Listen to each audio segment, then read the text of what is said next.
नमस्कार दोस्तों, स्वागत है आप सभी का संकल्प स्टडी पॉइंट उत्तराखंड में। तो दोस्तों आज हम बात करेंगे सामान्य अध्ययन की बात करेंगे आज, ठीक है। तो सामान्य अध्ययन ये खंड 2 में है आपका प्रवक्ता स्क्रीनिंग भर्ती का जो सिलेबस है।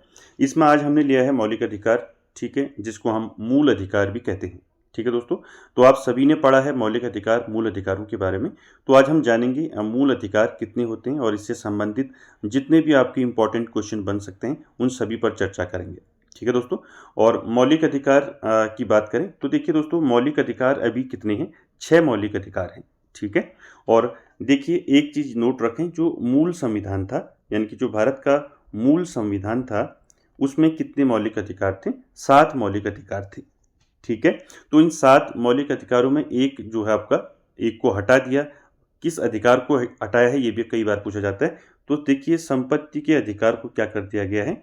हटा दिया गया है, यानी कि जो संपत्ति का अधिकार है उसको कानूनी अधिकार बना दिया गया है, ठीक है। याद रखें इसको, संपत्ति के अधिकार को मौलिक अधिकार की सूची से हटाकर उसे संविधान के अनुच्छेद 300A के तहत जो है क्या कर दिया गया है? कानूनी अधिकार के रूप में रखा गया है। किसके अंतर्गत? अनुच्छेद, याद रखें, अनुच्छेद आपका 300A,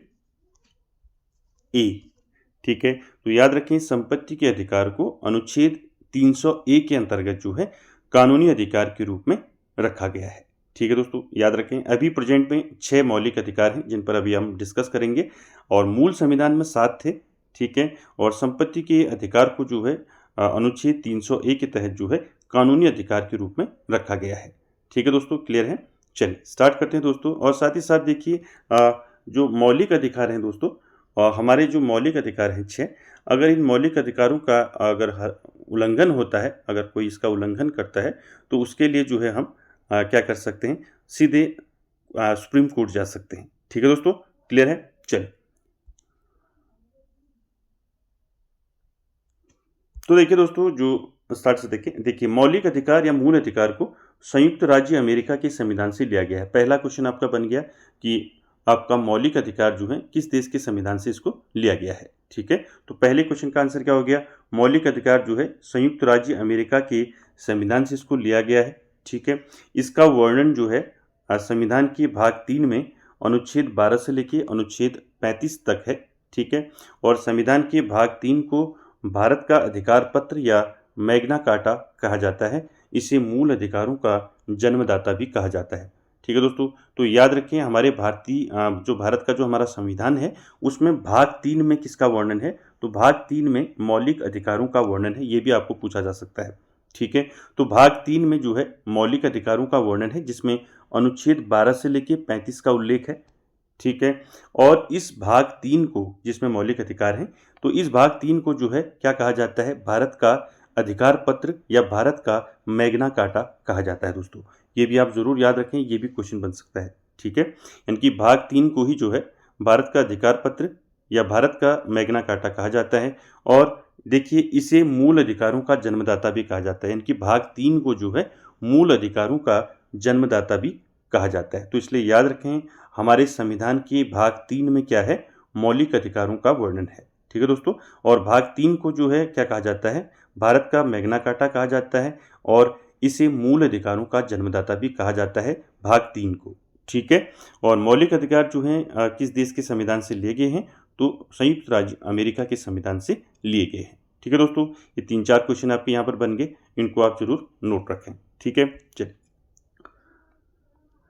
आगे बात करते हैं। देखिए मूल संविधान में 7 मौलिक अधिकार थे, मैंने अभी आपको बताया, ठीक है। यानी कि जब हमारा संविधान बना तब 7 प्रकार के मौलिक अधिकार थे, यानी कि मूल अधिकार थे, ठीक है। लेकिन देखिए 44वें संविधान संशोधन 1978 के द्वारा जो है संपत्ति के अधिकार को मौलिक अधिकार की सूची से हटाकर उसे संविधान के अनुच्छेद 300A के अंतर्गत कानूनी अधिकार के रूप में रखा गया है।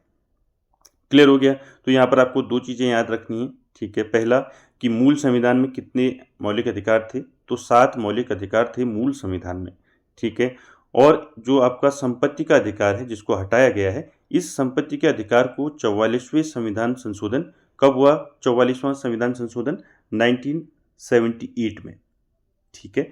तो 1978 में जो 44वां संविधान संशोधन हुआ था, इसके द्वारा क्या कर दिया गया? संपत्ति के अधिकार को मौलिक अधिकार की सूची से हटाकर इसे क्या कर दिया, अनुच्छेद 300A के तहत क्या कर दिया, कानूनी अधिकार इसको बना दिया गया। ठीक है दोस्तों, आपको याद रखना है मूल में जो है 7 मौलिक अधिकार थे और जिसमें संपत्ति के अधिकार को 44वें संविधान संशोधन 1978 के तहत जो है इसको मौलिक अधिकारों की सूची से हटाकर इसको क्या कर दिया गया, अनुच्छेद 301 के अंतर्गत क्या बना दिया गया, इसको कानूनी अधिकार के रूप में इसको बना दिया गया। ठीक है दोस्तों, क्लियर है। चलिए आगे चलते हैं। देखिए मौलिक अधिकारों में संशोधन हो सकता है, ठीक है, यानी कि जो मूल अधिकार हैं इसमें संशोधन हो सकता है एवं राष्ट्रीय आपात के दौरान। ठीक है, देखिए राष्ट्रीय आपात के दौरान, राष्ट्रीय आपात कब लगता है, अनुच्छेद 352 के अंतर्गत क्या लगता है, राष्ट्रीय आपात लगता है। तो देखिए जीवन एवं व्यक्तिगत स्वतंत्रता के अधिकार को छोड़कर अन्य मौलिक अधिकारों को स्थगित किया जा सकता है। ठीक है, यानी कि एक मौलिक अधिकार ऐसा है जिसको आपातकाल के दौरान भी स्थगित नहीं किया जा सकता। वो कौन सा अधिकार है, जीवन एवं व्यक्तिगत स्वतंत्रता का अधिकार। ठीक है, इस अधिकार को छोड़कर अन्य मौलिक अधिकारों को क्या किया जा सकता है, स्थगित किया जा सकता है। ठीक है, इसको भी आप याद रखेंगे। ठीक है, राष्ट्रीय आपात 352, ठीक है, याद रखें इसको। आगे चलते हैं। देखिए यहाँ पर देखिए अगला कराची अधिवेशन 1931। देखिए कांग्रेस का कराची अधिवेशन 1931 में इसकी अध्यक्षता किसने की थी, इसकी अध्यक्षता की थी सरदार वल्लभ भाई पटेल ने। ठीक है, तो कांग्रेस ने घोषणा पत्र में क्या कहा, मूल अधिकारों की मांग की। ठीक है, कब की मूल अधिकारों की मांग, ये पूछा जा सकता है आपको। ठीक है, तो कराची अधिवेशन 1931 में मूल अधिकारों की मांग की गई और मूल अधिकारों का प्रारूप जो है ये किसने बनाया, तो देखिए ये भी क्वेश्चन आपका बन सकता है। ठीक है, आपको पूछा जा सकता है कि मूल अधिकारों का प्रारूप किसने बनाया। ठीक है, तो यहाँ पर आपका आंसर रहेगा जवाहरलाल नेहरू के द्वारा जो है क्या बनाया गया, मूल अधिकारों का प्रारूप बनाया गया। ठीक है, और साथ ही साथ देखिए मूल अधिकारों की मांग कब की गई, ये भी आपको क्वेश्चन पूछा जा सकता है कि मूल अधिकार या मौलिक अधिकारों की मांग कब की गई। तो कराची अधिवेशन 1931 में जिसकी अध्यक्षता की थी सरदार वल्लभ भाई पटेल ने। ठीक है, तो उन्होंने जो है अपने घोषणा पत्र में मूल अधिकारों की मांग की। ठीक है, और ये मूल अधिकारों का जो प्रारूप बना वो किसने बनाया, जवाहरलाल नेहरू के द्वारा बनाया गया। ठीक है, यहाँ पर 2-3 क्वेश्चन बनते हैं, इसको आप याद रखेंगे। ठीक है, चलिए आगे बात करते हैं। देखिए दोस्तों मूल अधिकार आप सभी ने पढ़े हैं, मूल अधिकार। ठीक है, आप पढ़ते आ रहे हैं मूल अधिकारों के बारे में। तो देखिए मैं आपको मूल अधिकार जो है आपके 6 मूल आपके मौलिक अधिकार हैं भी। ठीक है, कौन कौन है एक बार इनको आप अच्छे से देखें और किस अनुच्छेद के अंतर्गत जो है ये आते हैं, ये पूछा जाता है कई बार। ठीक है, देखिए पहला है समता या समानता का अधिकार। ये अनुच्छेद 14 से 18 के बीच में आता है, समानता का अधिकार। ठीक है, दूसरा देखिए स्वतंत्रता का अधिकार, अनुच्छेद 19 से आपका 22। उसके बाद शोषण के विरुद्ध अधिकार आपका अनुच्छेद 23-24। ठीक है, उसके बाद धार्मिक स्वतंत्रता का अधिकार अनुच्छेद 25 से 28। उसके बाद देखिए संस्कृति और शिक्षा संबंधी अधिकार अनुच्छेद 29-30। उसके बाद देखिए लास्ट संवैधानिक उपचारों का अधिकार अनुच्छेद 32। ये अनुच्छेद आपको अच्छे से याद करने हैं। ठीक है, इनको आप अच्छे से सीरियल में जैसे नंबर वाइज जो है इसको आप याद रखेंगे। जैसे आपका पहला है समानता का अधिकार 14 से 18, स्वतंत्रता का अधिकार 19 से 22, शोषण के विरुद्ध अधिकार 23 से 24। उसके बाद धार्मिक स्वतंत्रता का अधिकार अनुच्छेद 25 से 28। उसके बाद संस्कृति और शिक्षा संबंधी अधिकार अनुच्छेद 29 से 30। उसके बाद संवैधानिक उपचारों का अधिकार अनुच्छेद आपका 32। देखिए ठीक है, तो हम इसमें आगे जो है 1 बाय 1 जो है इसको डिटेल में जो है इस पर डिस्कस करते हैं। ठीक है दोस्तों, चलिए। तो कभी सीधे पूछा जा सकता है आपको कि धार्मिक स्वतंत्रता का अधिकार कौन से अनुच्छेद में आता है। ठीक है, तो आपको पता होना चाहिए कि अनुच्छेद 25 से 28 के बीच में आता है। ठीक है, कोई भी आपको पूछा जा सकता है स्वतंत्रता का अधिकार कौन से अनुच्छेद में आता है। ठीक है, अनुच्छेद 19 से 22। ठीक है, संवैधानिक उपचारों का अधिकार पूछा जा सकता है आपका अनुच्छेद 32। तो ऐसे भी आपको पूछा जा सकता है। ठीक है, इसलिए आप ये अनुच्छेदों को याद रखेंगे। चलिए पहला देखेंगे समानता का अधिकार।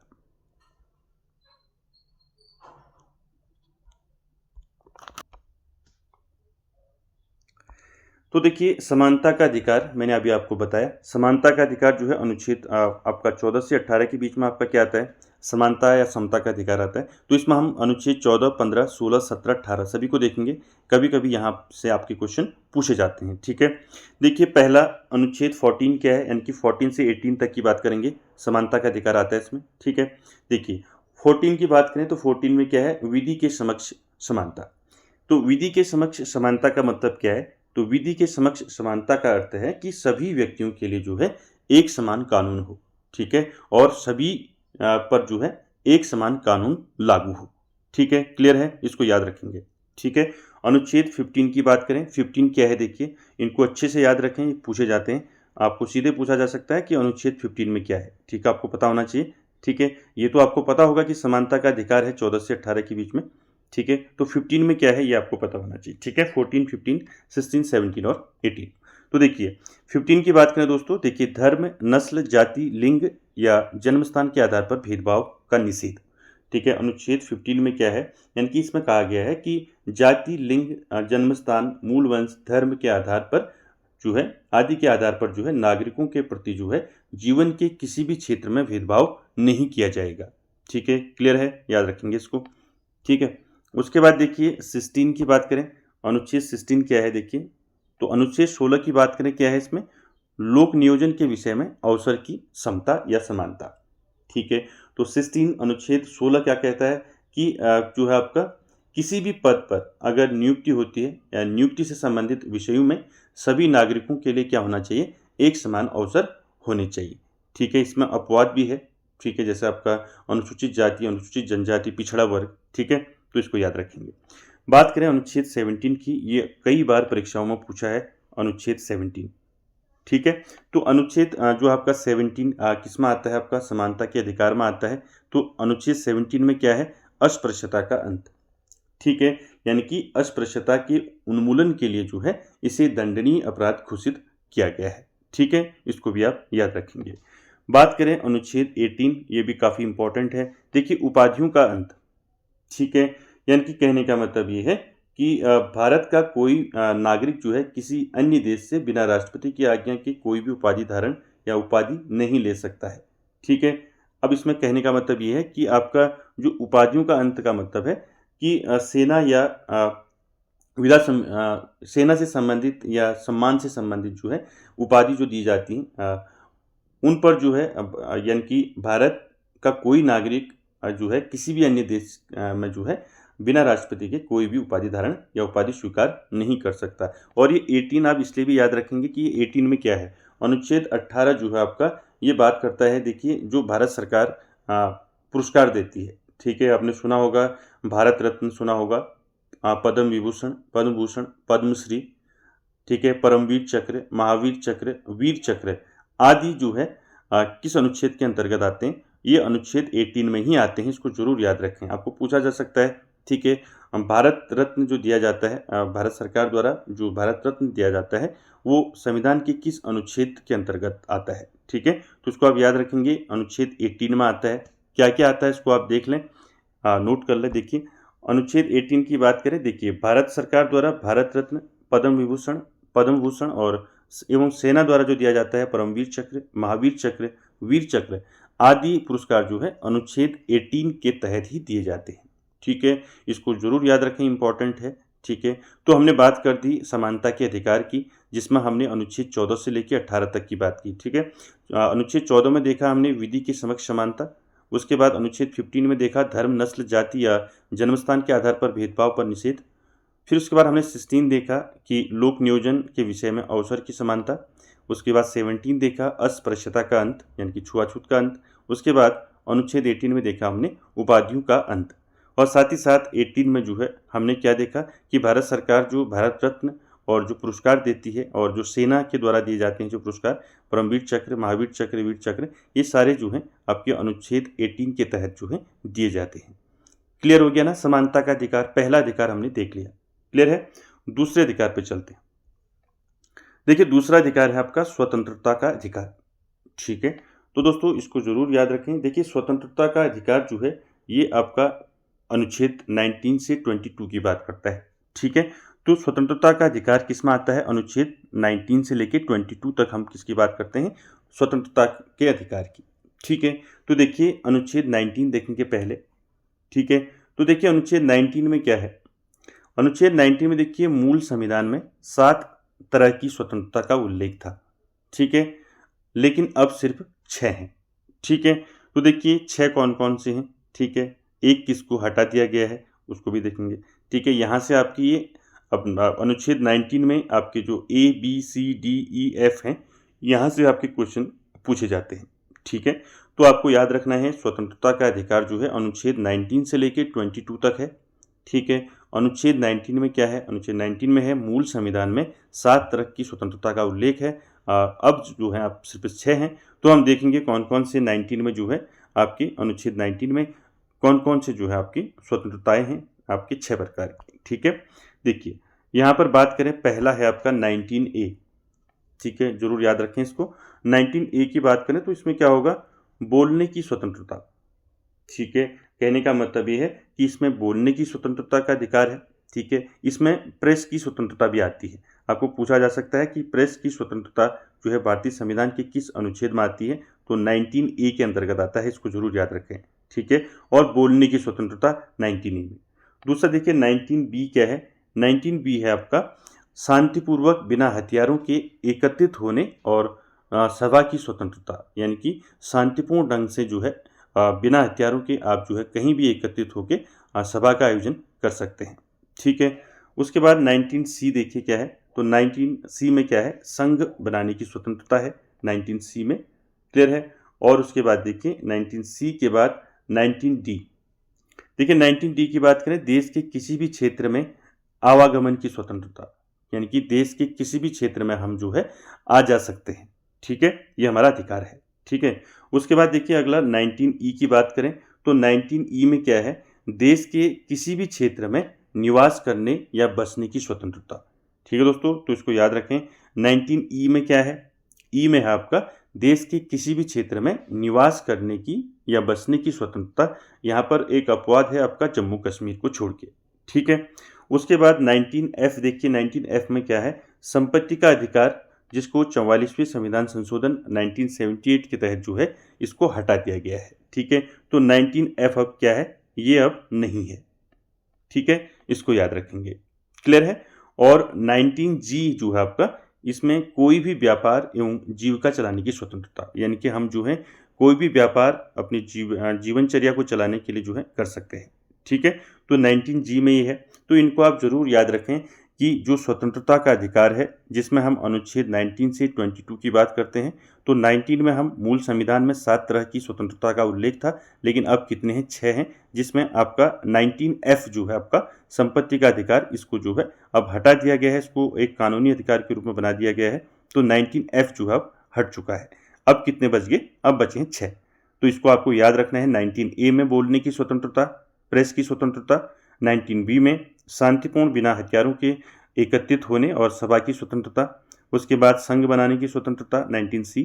उसके बाद 19D में है देश के किसी भी क्षेत्र में हम आ जा सकते हैं, इसकी स्वतंत्रता हमें दी गई है 19D में। 19E में है देश के किसी भी क्षेत्र में हम निवास करने व बसने की स्वतंत्रता है, जम्मू कश्मीर को छोड़ के। उसके बाद 19F जो है अब ये हटा दिया गया है। ठीक है, 19G जो है ये क्या है? कोई भी व्यापार एवं जीविका चलाने की स्वतंत्रता। तो देखिए कितने हो गए? 1 2 3 4 5 एंड 6। ये वाला आपका अब हटा दिया गया है 19F को। तो इसको आप जरूर याद रखें, यहाँ से आपके क्वेश्चन पूछे जाते हैं। ठीक है, आपको डायरेक्ट पूछा जा सकता है कि संविधान के किस अनुच्छेद के तहत जो है हम देश के किसी भी क्षेत्र में आवागमन कर सकते हैं, तो ये कौन से अनुच्छेद में है ये पूछा जा सकता है। ऐसे आपके यहाँ से क्वेश्चन बन सकते हैं, इसको आप जरूर याद रखें। ठीक है दोस्तों, चलिए बात करते हैं 19 अनुच्छेद हो गया। तो स्वतंत्रता का अधिकार बात करता है अनुच्छेद 19 से 22। तो 19 नंबर का अनुच्छेद हमने देख लिया। अब देखेंगे अगला 20।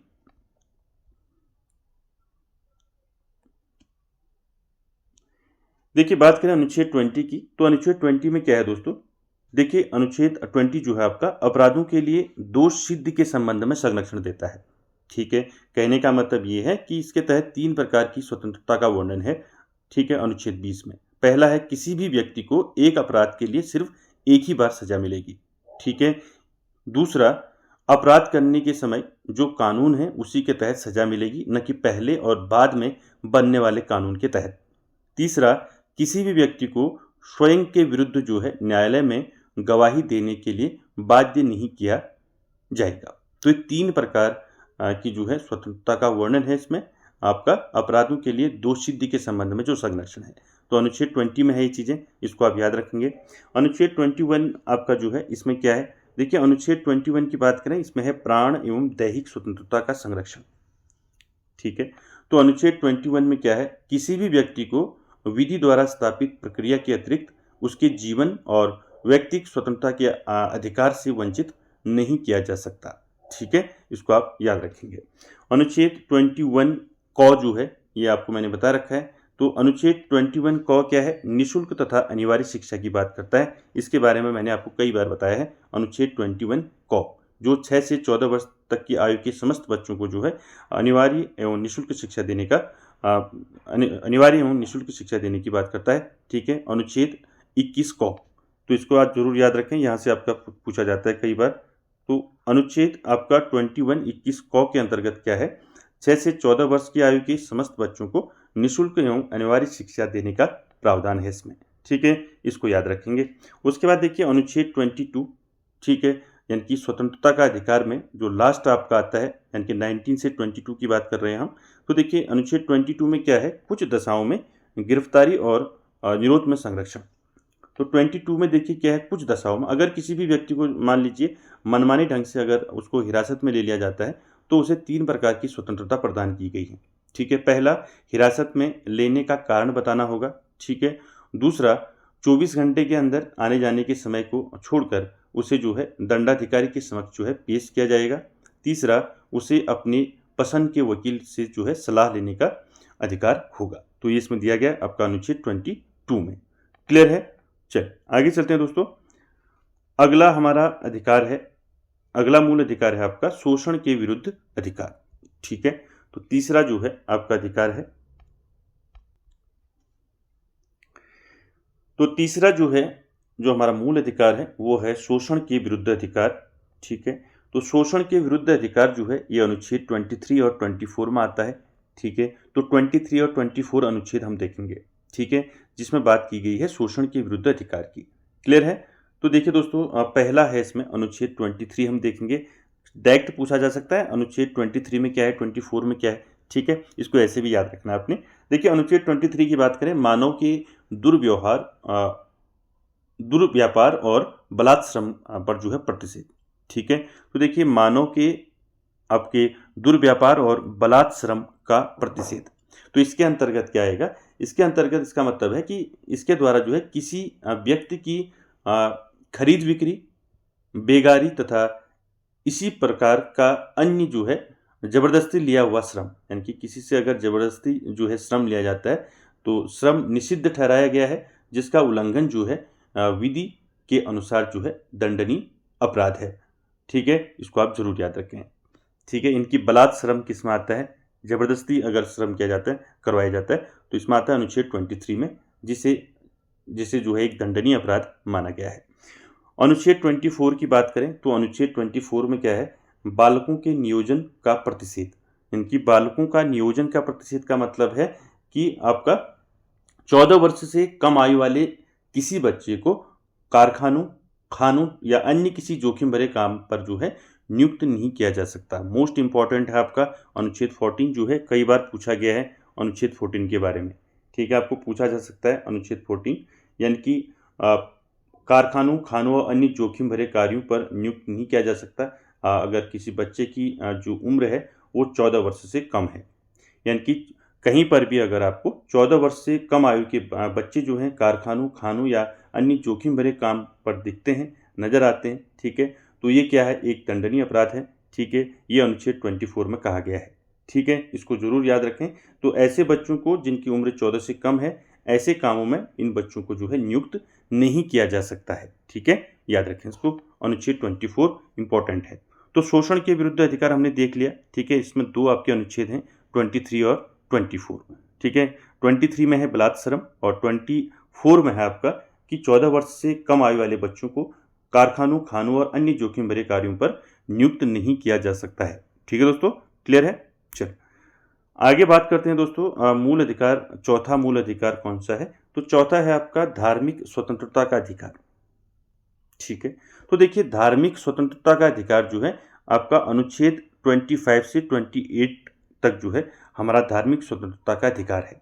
ठीक है, आप देखेंगे कि अनुच्छेद 25 से लेकर 28 तक क्या बात कही गई है। ठीक है, तो धार्मिक स्वतंत्रता की बात करें तो पहला अनुच्छेद आपका जो है 25 नंबर का, तो 25 जो है अनुच्छेद, इसमें क्या कहा गया है कि अंतःकरण की और धैर्य के अबाध रूप से मानने, आचरण व प्रचार करने की स्वतंत्रता।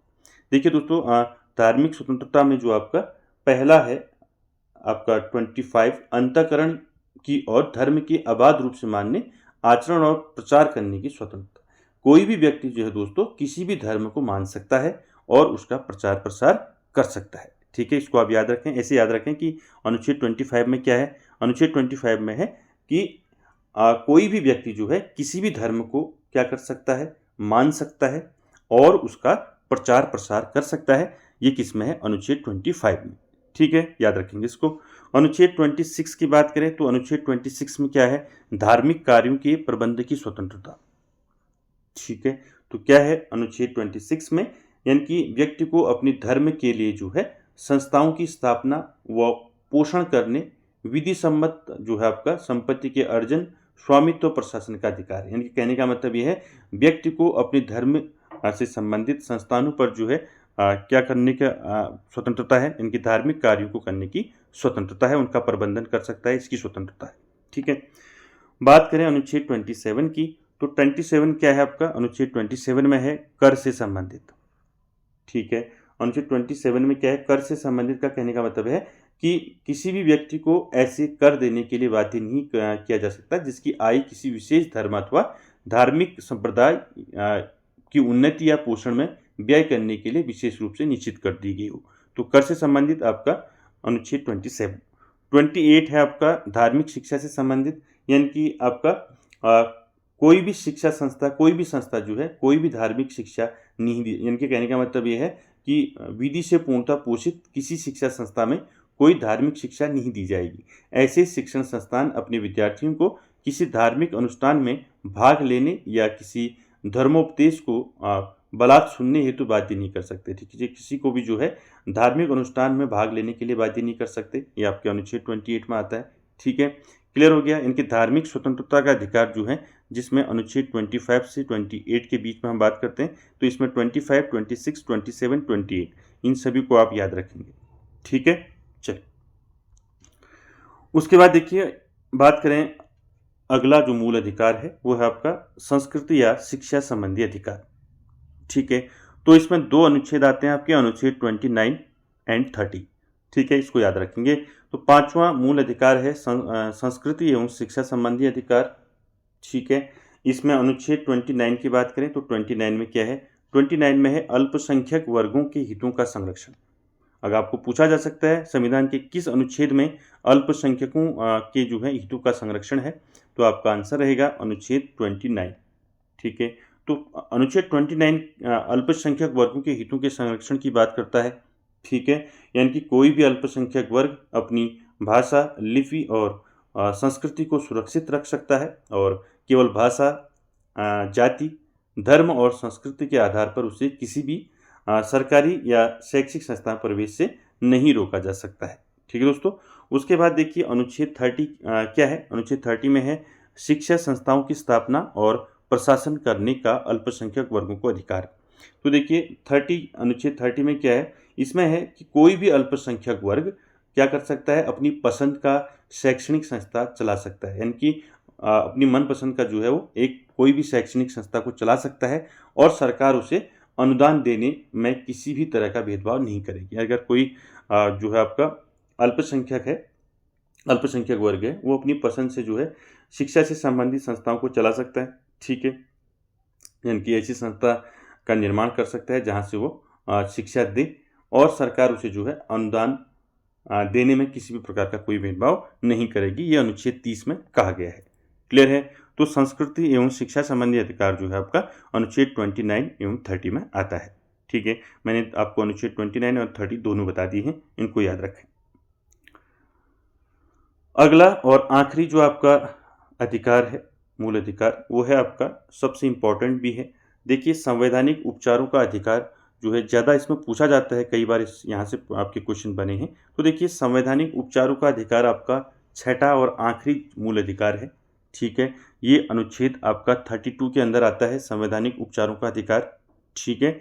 और संवैधानिक उपचारों के अधिकार को ही जो है डॉक्टर भीमराव अंबेडकर ने क्या कहा है, संविधान की आत्मा कहा है। इसको भी आप जरूर याद रखें, यहाँ से भी आपका क्वेश्चन पूछा जाता है कि डॉक्टर भीमराव अंबेडकर ने किस मौलिक अधिकार को संविधान की आत्मा कहा है। तो याद रखें, संवैधानिक उपचारों का अधिकार जो है इसको डॉक्टर भीमराव अंबेडकर ने संविधान की आत्मा कहा है, इसको जरूर याद रखें। और संवैधानिक उपचारों का अधिकार किस अनुच्छेद के अंतर्गत आता है, अनुच्छेद आपका 32 के अंतर्गत आता है, ठीक है। अब हम देखेंगे 32 के अनुच्छेद जो आपका 32 है, इसके अंतर्गत जो है सुप्रीम कोर्ट जो है दोस्तों 5 प्रकार के रिट जारी करता है, ठीक है। यहाँ से आपके क्वेश्चन जो है हमेशा देखने को मिलते हैं, ठीक है।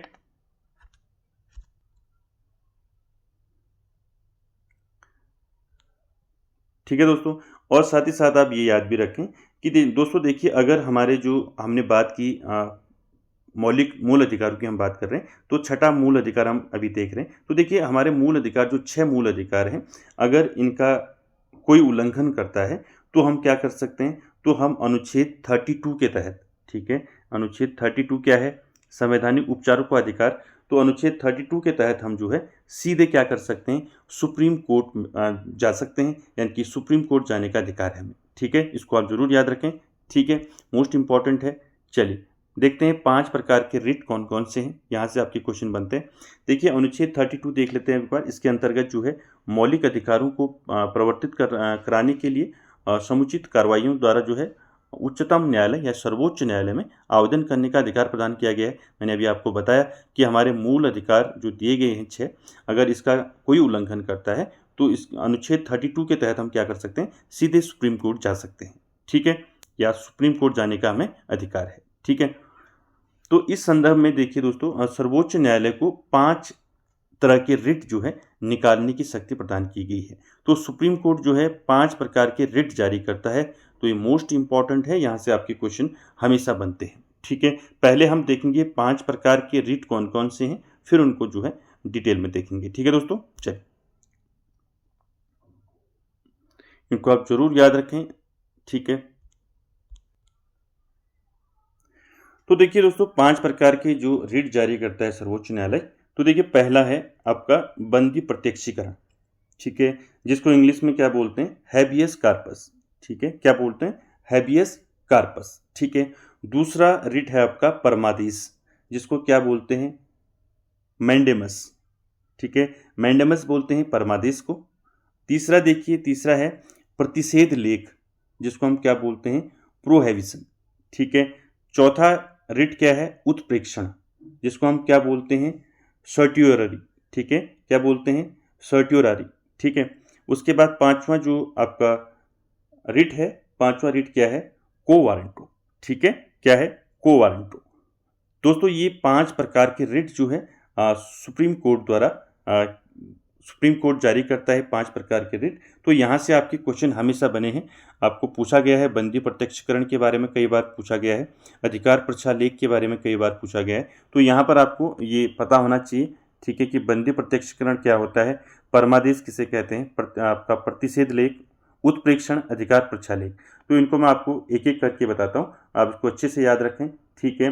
पहला है आपका बंदी प्रत्यक्षीकरण, ठीक है। तो देखिए, बंदी प्रत्यक्षीकरण जिसको हम क्या पढ़ते हैं, जिसको हम पढ़ते हैं हैबियस आपका कार्पस।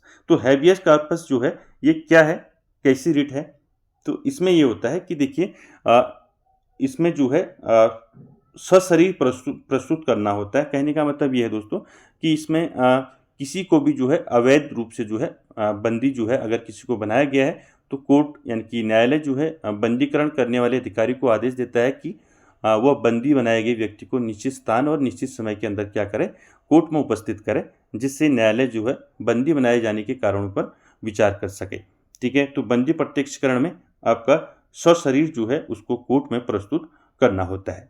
ठीक है, कहने का मतलब यह है कि उस व्यक्ति की प्रार्थना पर जारी किया जाता है जो यह समझता है कि उसे अवैध रूप से बंदी बनाया गया है। ठीक है, और इसके लिए जो है, इसके द्वारा जो है आपका न्यायालय जो है बंदीकरण करने वाले अधिकारी को क्या करता है, आदेश देता है और बंदी बनाए गए व्यक्ति को निश्चित स्थान और निश्चित समय के अंदर जो है उपस्थित करना होता है कोर्ट में, जिसके बाद जो है न्यायालय बंदी बनाए जाने के कारणों पर विचार कर सके। क्लियर है, बंदी प्रत्यक्षीकरण आप समझ चुके होंगे। ठीक है, उसके बाद देखिए परमादेश। ठीक है, जिसको इंग्लिश में क्या बोलते हैं, परमादेश को मैंडेमस। ठीक है, तो देखिए मैंडेमस का क्या मतलब है, मैंडेमस का मतलब है आदेश देना। ठीक है, परमादेश मतलब आदेश देना। यहाँ पर क्या होगा, देखिए दोस्तों, अगर कोई अधिकारी जो है सार्वजनिक कर्तव्यों का निर्वाह नहीं कर रहा है, ठीक है, अगर कोई अधिकारी जो है सार्वजनिक, कहने का मतलब है कि सरकारी कर्तव्यों का अगर वो निर्वहन नहीं कर रहा है कोई अधिकारी, तो उसके खिलाफ हम क्या कर सकते हैं, जो है ये रिट जारी जो है सुप्रीम कोर्ट करता है। ठीक है दोस्तों, कैसे समझेंगे इसको, देखिए अगर कोई अधिकारी है जो अपने कर्तव्यों का निर्वाह नहीं करता है, जैसे जैसे मैं अपना सपोज दैट मैं अपना जो है अगर जाति प्रमाण पत्र बनाना चाहता हूँ, तो जो अधिकारी है वो उस प्रमाण पत्र को नहीं बना रहा हो जैसे, ठीक है, तो मैं क्या करूँगा, कोर्ट जाऊँगा। ठीक है, और कोर्ट से कहूँगा कि वो अधिकारी जो है अपना काम नहीं कर रहा है, तो कोर्ट जो है उस अधिकारी के खिलाफ कौन सी रिट जारी करता है, परमादेश। ठीक है, इसको याद रखना कि ऐसे समझ जाना एग्जाम्पल के रूप में कि परमादेश, जिसको हम इंग्लिश में मैंडेमस कहते हैं, इसका मतलब होता है आदेश देना। यानी कि अगर कोई अधिकारी आपका, जैसे आपका डिस्ट्रिक्ट मजिस्ट्रेट हो गया, अगर पुलिस अधिकारी हो गया, कोई भी अधिकारी जब सार्वजनिक कर्तव्य यानी कि सरकारी कर्तव्यों का पालन नहीं करता है, तो ऐसी स्थिति में सुप्रीम कोर्ट जो है क्या करता है, उनके खिलाफ जो है, उस अधिकारी के खिलाफ क्या करता है, रिट जारी करता है। जैसे मैंने आपको बताया कि मैंने अपना जातीय प्रमाण पत्र बनाना है, ठीक है, जो अधिकारी है उस प्रमाण पत्र को वो नहीं बना रहा है, ठीक है, तो मैं क्या करूँगा, कोर्ट जाऊँगा और कोर्ट से कहूँगा कि वो अधिकारी जो है अपना काम नहीं कर रहा है, तो कोर्ट उस अधिकारी के खिलाफ क्या करेगा, जो रिट जारी करता है उसे ही हम क्या बोलते हैं, परमादेश या मैंडेमस कहते हैं। क्लियर है, इसको याद रखें।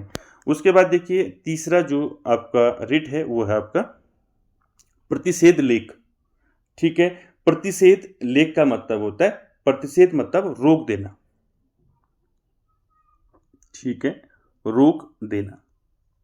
तो रोक देने का मतलब क्या है दोस्तों, देखिए प्रतिषेध लेख जो है इसमें क्या होता है, देखिए रोकने का मतलब ये है कि सपोज दैट ये रिट कब जारी की जाती है, प्रतिषेध लेख जो है ये रिट जारी की जाती है, कब की जाती है, जब मामला कोर्ट में चल रहा हो।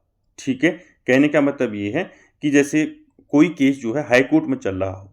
ठीक है, आप इसको ऐसे समझें, देखिए राष्ट्रपति के चुनाव से संबंधित विवाद हो, या फिर दो राज्यों के मध्य विवाद हो, या फिर केंद्र सरकार और राज्य सरकार के बीच में विवाद हो, तो इनकी सुनवाई कौन करता है, तो इन विवाद की सुनवाई जो है केवल सुप्रीम कोर्ट करता है। ठीक है, इसको याद रखेंगे।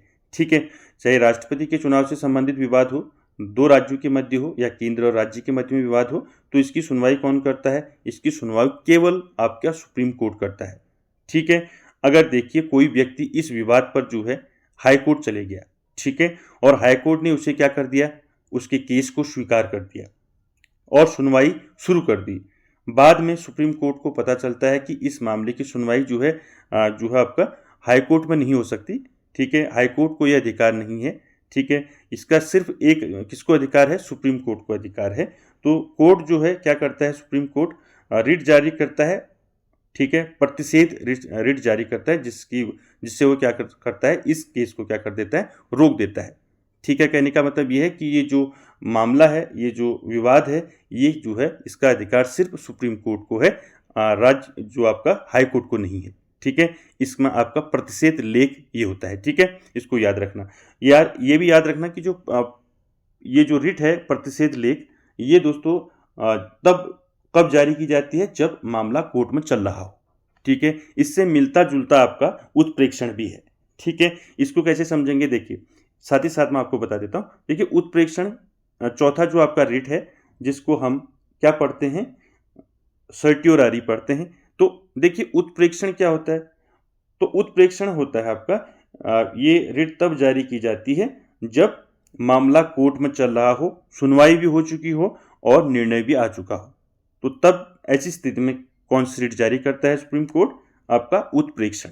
ठीक है, तो इसमें क्या होता है देखिए, अगर मामला जो है आपका हाई कोर्ट में चल रहा हो कहीं, ठीक है, जिसमें आपका सुनवाई भी हो चुकी हो और हाई कोर्ट ने क्या कर दिया हो, हाई कोर्ट ने निर्णय भी दे दिया हो, तो ऐसी स्थिति में क्योंकि ये आपका हाई कोर्ट के आपके अधिकार क्षेत्र में नहीं आता है, तो इसको सुप्रीम कोर्ट क्या करता है, रोक लगा देता है। और याद रखें, ये जो रिट है आपका उत्प्रेक्षण, जो आपका रिट है, ये कब जारी की जाती है? जब मामला कोर्ट में चल रहा हो, सुनवाई हो चुकी हो और निर्णय आ चुका हो, तब जो है आपका ये सुप्रीम कोर्ट जो है आपका उत्प्रेक्षण रिट जारी करता है। क्लियर हो गया? ये दोनों चीजें क्लियर होगी, प्रतिषेध लेख और उत्प्रेक्षण। 5वें नंबर की रिट आती है अधिकार परीक्षा लेख। ये कई बार परीक्षाओं में पूछा है, को वारंटो। ठीक है, तो को वारंटो क्या होता है दोस्तों? तो को वारंटो होता है दोस्तों,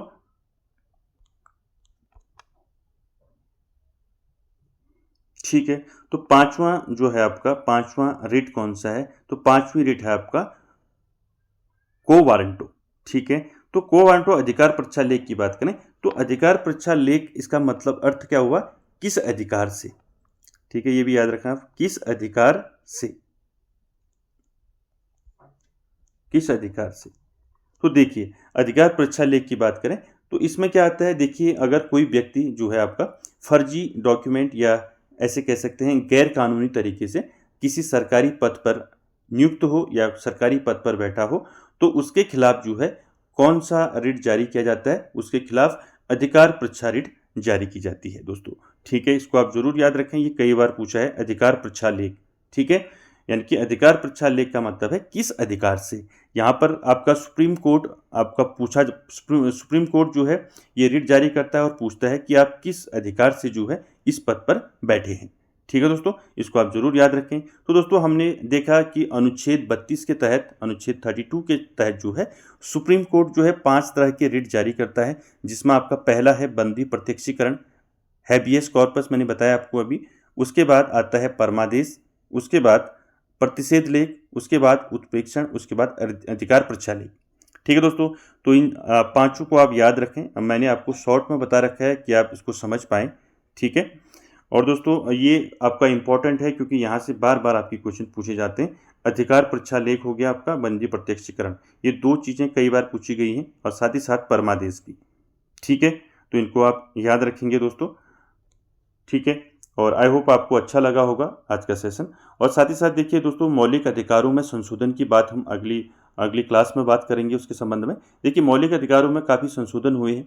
आपने सुना होगा, आप क्या कहते हैं, केशवानंद भारती बनाम केरल राज्य सुना होगा आपने, गोलकनाथ बनाम पंजाब राज्य सुना होगा, मिनरवा मिल्स बनाम भारत संघ। ये कुछ आपके मौलिक अधिकार में संशोधन किए गए जिन पर हम आगे चर्चा करेंगे।